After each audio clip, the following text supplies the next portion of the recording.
Welcome to our 365 Daily Devotion. Ako po sa Alexander Gomez ng Batch B. Ang topic po na tatalakayan natin ngayon ay ano ang sikretong katangian ni Jesus.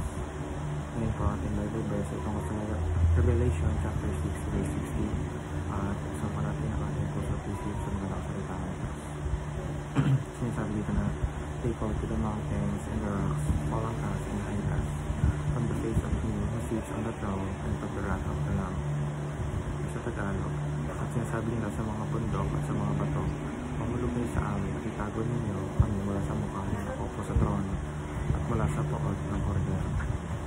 Teaching number 1, Jesus is the most loving being in the whole universe. Pinapakita ng Biblia ang pagmamahal ni Jesus ay sakturan ito ng kapantay.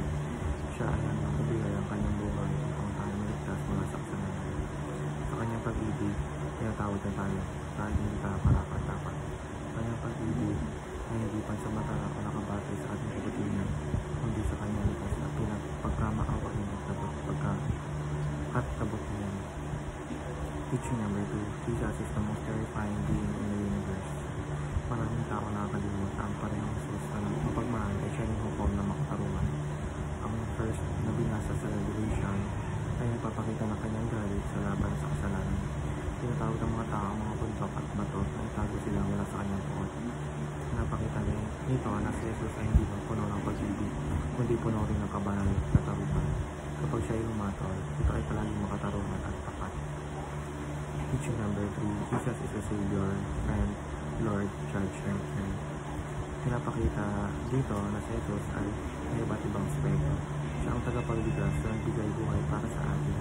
Kaibigan na laging nariyan, Panginoon na dapat sundin, upang na magbibigay katarungan at hangin na naghahari sa lahat. Lahat ng katangian ito ay nagpapakita ng kanyang kapangyarihan at kabuuan bilang Diyos.